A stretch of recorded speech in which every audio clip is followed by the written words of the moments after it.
win. The BJP was doing whatever it took to change. The Congress had Harish Rawat fighting battles in Punjab instead of Uttarakhand. Sure. Here is a look, very interestingly, at the number of seats the BJP is being able to hold on to. Of the 311 victories they had in 2017, we have in 224 seats, the BJP retaining the seats where they are sitting MLAs. They're losing 87 of them. So the flip is only 28%. 66 of those have gone to the SP, 2 to the BSP, 2 to the Congress. But 72% retained ratio is quite substantial. If you come to the Samajwadi Party, they had 47 wins last time, holding on to 68% of those, losing 15, 13 of those to the BJP. Let's look at tug of war, which is essentially a comparison between the SP and the BJP. In the seats where SP and BJP are 1 and 2, the BJP has a 67% strike. So if it's a bipolar fight between these two parties, 2/3 of those victories have gone to the BJP, Rajdeep. And I think the worrying news that for the opposition will simply be this. In a mood where you're in a post-pandemic world, where Mayawati is shrinking, where you're getting consolidation of the Muslim Yadav votes, you still can't beat this juggernaut called the BJP. Because you need more than Muslim Yadavs. That's right. But in 2012, you made government with less than these number of votes. Because third party. That's what I'm saying. Yes, that was a multipolar race. You see, the fact is at the end of the day, and this is a controversial point, if the Samajwadi Party and the BSP both were to slide in the future, because with every defeat, workers get demoralized. The Congress Party has to do what the BJP did in 2012. Which is you stick to the ground, you work there. Priyanka Gandhi Vadra says, I'm moving from Sujan Singh Park, I'm going to live in Lucknow, I'm going to spend the next... wishful thinking, Rajdeep. It's not, I couldn't see, it's not my, I have nothing to do with it. But if you want to fight an election, you've got to fight on the ground, but you can build because there is opposition space that will open up in UP. Those who voted for the SP will now feel disenchanted, will say, where do we go? The Congress has to realize, politics, Sharad Pawar told me, needs two things. Ek moti chamdi, thick skin, and number two, patience. You have to be willing. Please tell me this now. Just a minute. Rakesh Sinha, I want an honest answer from you today. Okay?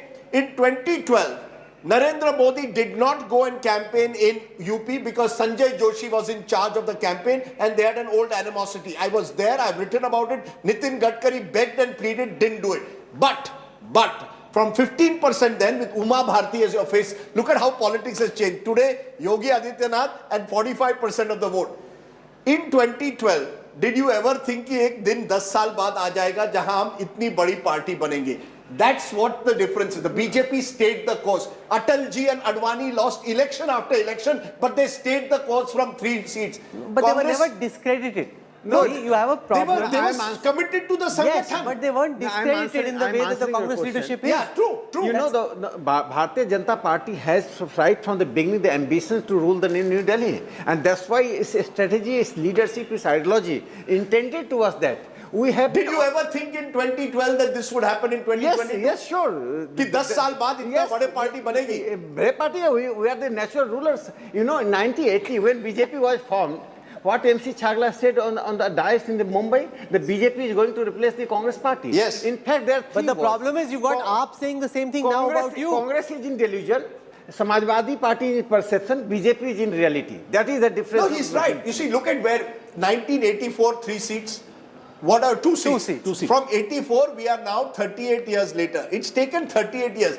Politics is, as I said, Mr. Pawar said, you have to stay the course. Maidan mein raho. Congress का problem क्या होता है हार जाए ना सब अपने घर जाते हैं लट्टियंस बंगलों में बैठ के एयर कंडीशन कर That's what the Aam Aadmi Party did in Punjab and Goa. That's right. Goa 2012 TMC was there but wasn't there in 2017. TMC's come back after 2012. Politics, you see, Mamata Banerjee lost election after election to the left, stayed on, eventually got the benefit in 2011, 14 years after she formed the party because Maidan mein baithi rahi. But that's the problem. Using your own analogy, why are we assuming that the Samajwadi Party will not remain as the principal rival to the BJP? I'll tell you why. How are we assuming the Congress can take that position? I'll tell you why. Because this election was, in my view, controversial again. This is the Samajwadi Party has reached saturation point. If you cannot win without your MY consolidation of the extent that you have, the Muslims are now going to look for alternatives. You see, that's the reality. This is a huge opportunity for the Congress, but a 10-year agenda. आप में दम है, 2032 के लिए तैयार रहो, not कि एक इलेक्शन हार गए मैं घर में, and change your strategy. Where they have a real chance, they can't win. Strategy was to How are work, they it going to would win? work from 2014. Rahul, this is also a message for the Muslim community. If they would love to remain a vote bank politics, that would be not only detrimental for the democracy but also for them. They are consolidating themselves against the BJP. This is not the right thing in the democracy. Sir दोनों दो हाथ से लगती है. BJP क्या consolidate कर रही है? We are democratic consolidation कर रहे हैं. We are inviting Muslims come and join the national mainstream. But they want to be ghetto in politics. That cannot remain now static in the politics. It's a contentious But part of the reason that you win is also because you're able to polarize everybody against Pakistan. There's a counter-polarization. You don't say Yeah, Muslims, there's but against counter-polarization. Pakistan. I think that you just see the Uttar Pradesh Muslims, they started hitting Yogi Adityanath because he was not doing anything against the Muslim. Not a single stance Yogi Adityanath had done. Sir, one second. No. Okay, I'll give you an example. Criminals are arrested. I'll give you an example. When you talk about bulldozer, Baba, what are the 5 names that Yogi Adityanath takes every time? 5 names, you tell me. 5 names. One Hindu name in that. One Hindu. So therefore, there is a narrative which is there. There is a Madam, narrative this which is is what you don't there. understand about Uttar Pradesh. I come from Muzaffarpur riots. the Gundagardi of few selected I people. can't hear you, sir. What was the reason for the Muzaffarnagar riots? Was it an economic reason or some social reasons? You have to point out. You have to be clear about that. How a particular community and the women of the particular community were victimized, and the state was protecting the victimizers. Sir, This is okay. where This is the truth. You have to unravel the truth. Okay, you made your point. Rajat, you want to make a quick point? This is the whole problem. You know, sitting in Delhi, sitting in the Noida TV channels, you will never understand the challenges that are there where the Muslim population 20-25% were being dog whistled by Akhilesh Yadav non-stop for all the 5 years that he ruled. It was hell for a common man who doesn't have any interest on Hindutva politics also, but they were constantly cornered. It is for this My reason point is- bulldozer was needed. Bulldozer was the rallying No, 1 point. minute. You don't Bulldozer need will minority- always be the rallying point. I believe- You will I never agree understand with and realize that. that. That I agree with, But but then it is bulldozer rallying is so point. important. As long as you- In Uttar Pradesh, if to survive, my mother has to survive, it has to be bulldozer. Otherwise, people like my mother, my father cannot walk freely in that streets of Uttar Pradesh. That's the Can I challenge. go across You now never understand that. to It the is not Hindutva IT wave, let me cell- tell you. Rajat. It is law and order wave. IT It is cell a chief huge law and order wave in of Uttar the Pradesh, Bharatiya Janata which you Party. don't understand the essence and the importance of Okay, it. okay. शांति से जीना भी नहीं मुश्किल हो गया था. Okay. Dear Point friend taken. of, Really gone in. Rajdeep Sardesai, Mr. Amit Malviya now joins us. He was just complaining, Rajdeep was complaining, Amit, that you pull one little clip of something he says and your army is viraling it. He's No very problem, unhappy. no This is problem. a big victory, 270 plus for the BJP at this moment. It's holy come early, lots of gulal at the BJP office, I'm told. Many congratulations, Mr. Malviya. Thank you so much. First of all, my condolences to Rajdeep Sardesai. It's a bad day for him. Perhaps there is some joy for him in the result that Aam Aadmi Party has put out in Punjab. He can probably take the dance floor and Very make good poor, of the day low-level whatever is comment left. by someone who should have read my article on the 25th of February where I predicted a BJP win. I don't fall into your Godi media. That doesn't mean I fall onto the other side. I have no Godi, neither yours or the other side, Mr. Malviya. And I will tell you this with all humility. I suggest you read it. It's in English, very simply written, where I say BJP has a clear lead in UP. I challenge any of your Godi media to ever say that the opposition is leading in a state where they are actually leading. That's the difference between the people that you patronize and the journalism I do. I started journalism when you were probably in school, sir. So please, with due regard, I wish you well. Congratulations. Great day for you. And I'm going to dance, I promise. Well, Rajdeep, as far as Godi media is concerned, the people whose Godi you want to sit in does not have or do not have the people's mandate. As far as your journalism is concerned, people should watch your interview of Sonia Gandhi in Anand Bhavan. Please What a do. lamb looks like, they will know. So please why don't tell me why about your don't we come to the journalism. elections? Everybody knows about it. Congratulations. Be gracious, accept the congratulations. Be gracious at this time. There's no point getting into personal attacks. Be gracious. They're He's congratulating you. He's the head of the IT cell. He has to every day attack someone. He tells the trolls who to attack. That's his job. Achha, why are we fighting? Amit Malviya, it's a big day, it's a big victory. He's a The troll BJP army in charge. Be leading in gracious. four states. This, do you think, you were very closely involved in the West Bengal campaign. Do you think what happened in West Bengal is now completely done and dusted, and BJP now well poised for 2024? That big battle of the general elections after this huge victory in the semi-finals gives BJP a leg up in its prospects, you think? Well, let's come to substantive conversation, because clearly I don't think Rajdeep is capable of holding one.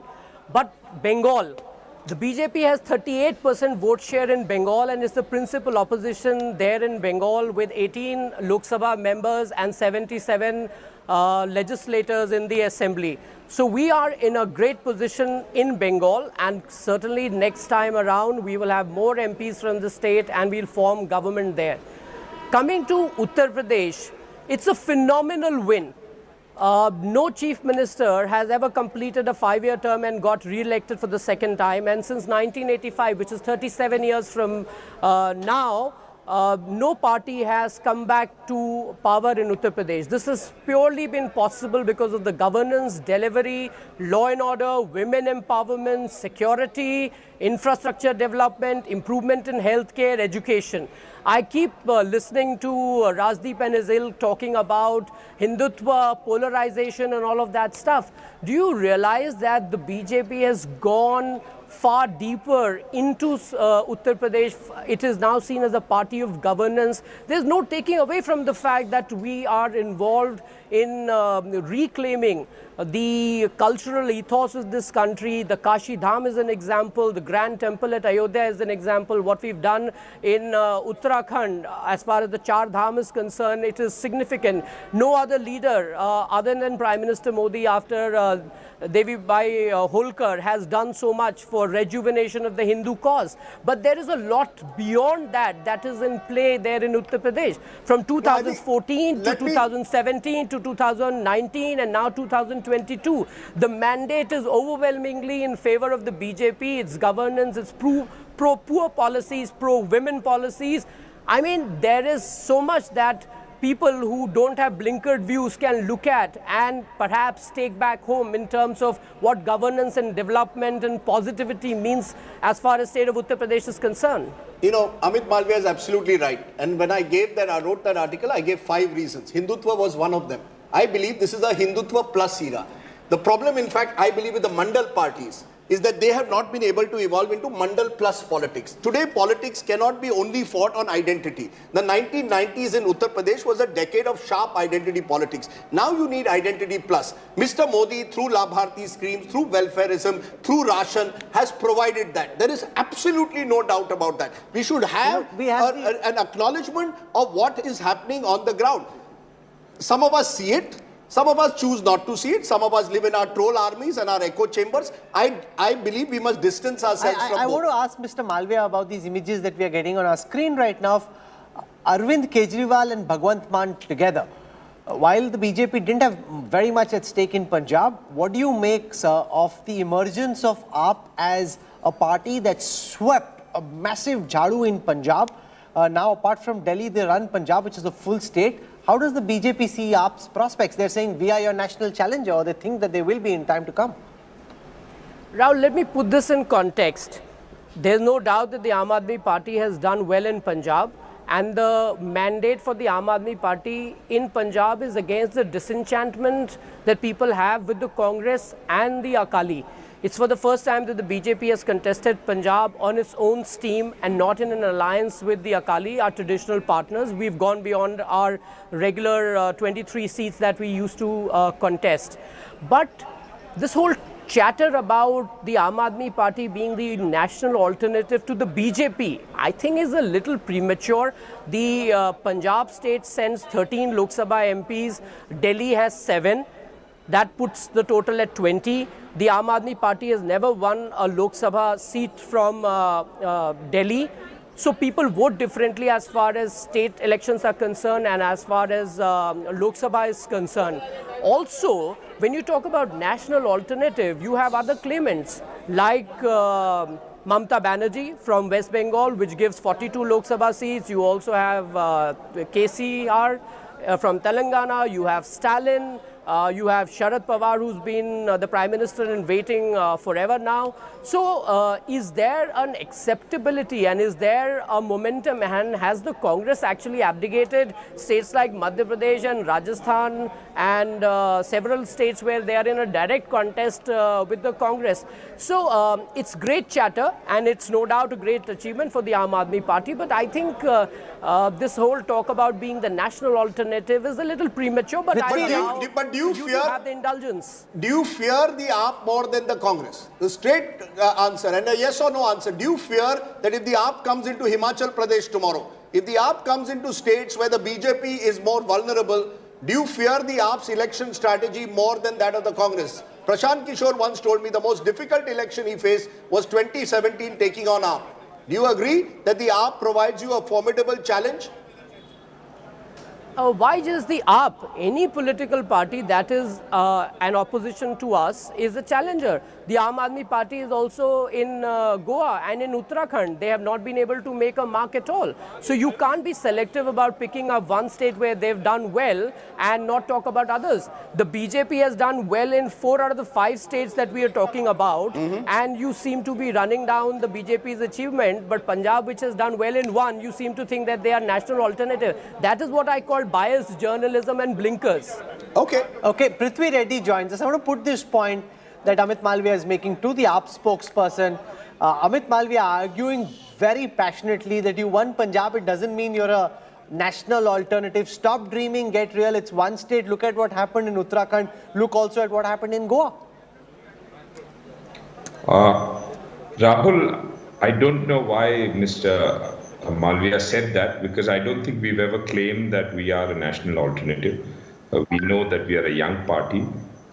We are not looking to be an alternative either to the BJP or to the Congress. What we are looking to is provide the people of India a real alternative, not substitute.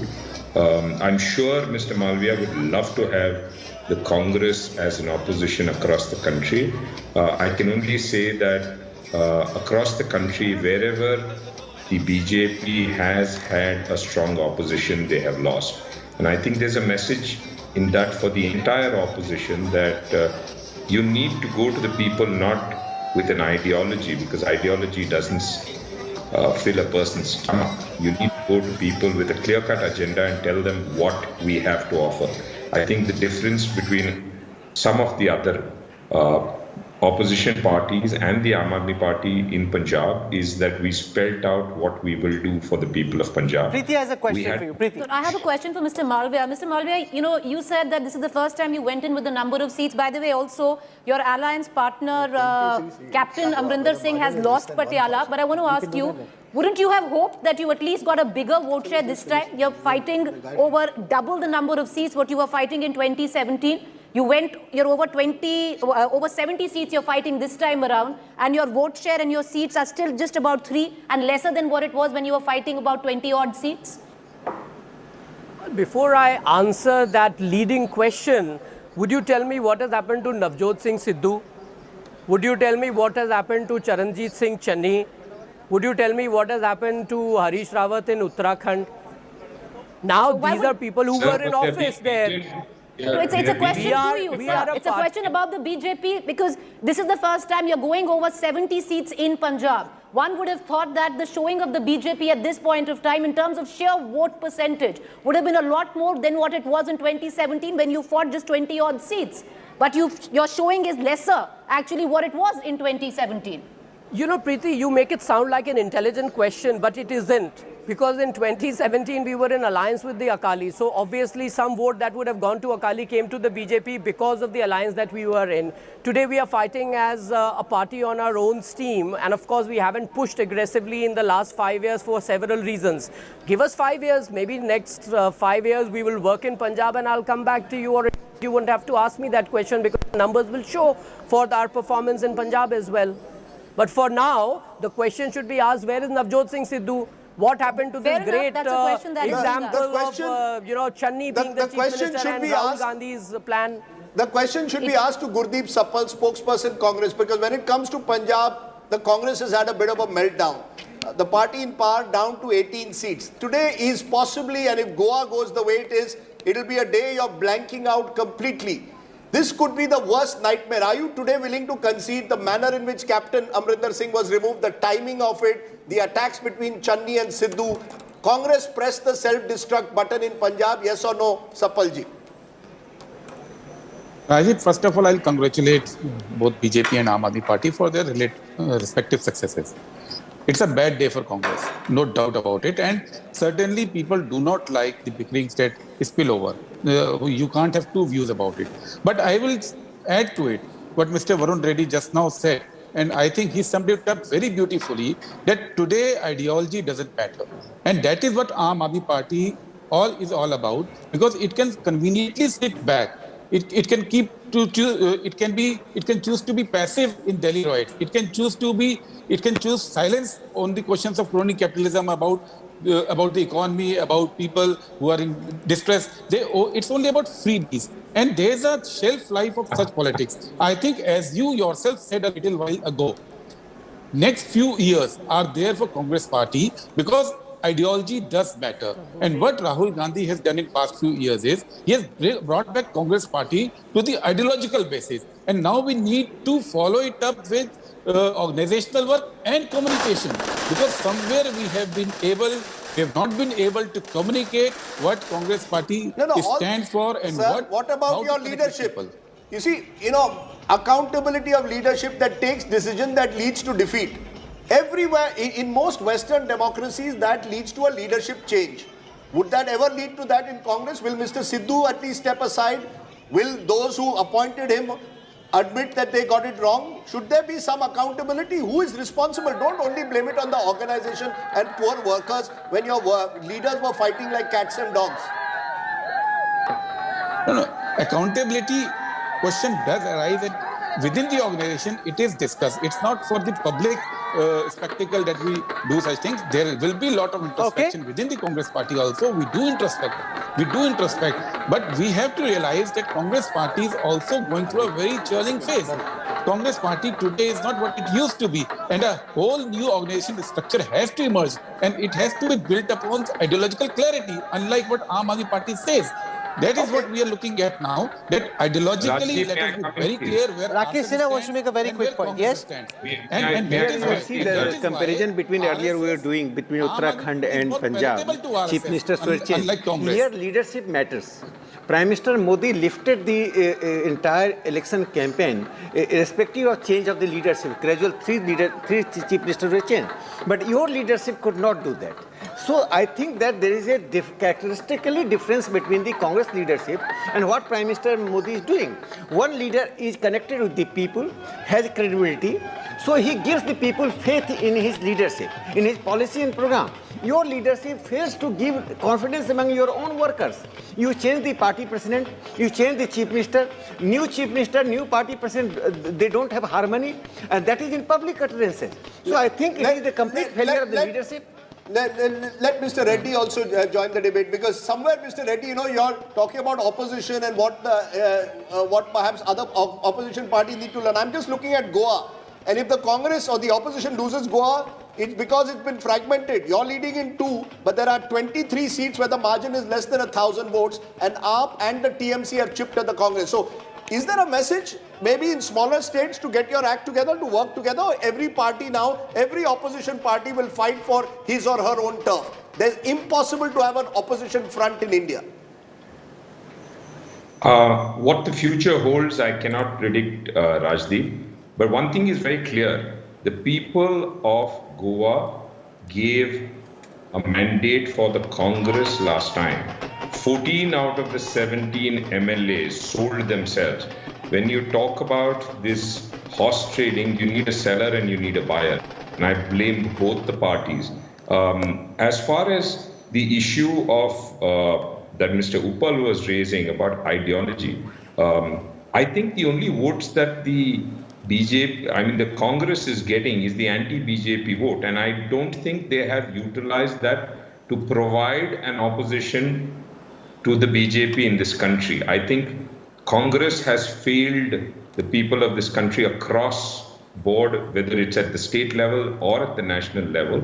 Okay. And ideology is important, but you need to spell out what you're going to do. Mr. I think Malviya, they need to take that step. lot of chatter in the BJP and outside on what the magnitude of victory means for the BJP. Of course, from 1 to 10, there is Prime Minister Modi, but who's at number 11? Does Yogi Adityanath, the bulldozer Baba, establish his credentials now as the one person after Prime Minister Modi, especially when it comes to the cohort of chief ministers, as possibly the first amongst other BJP chief ministers?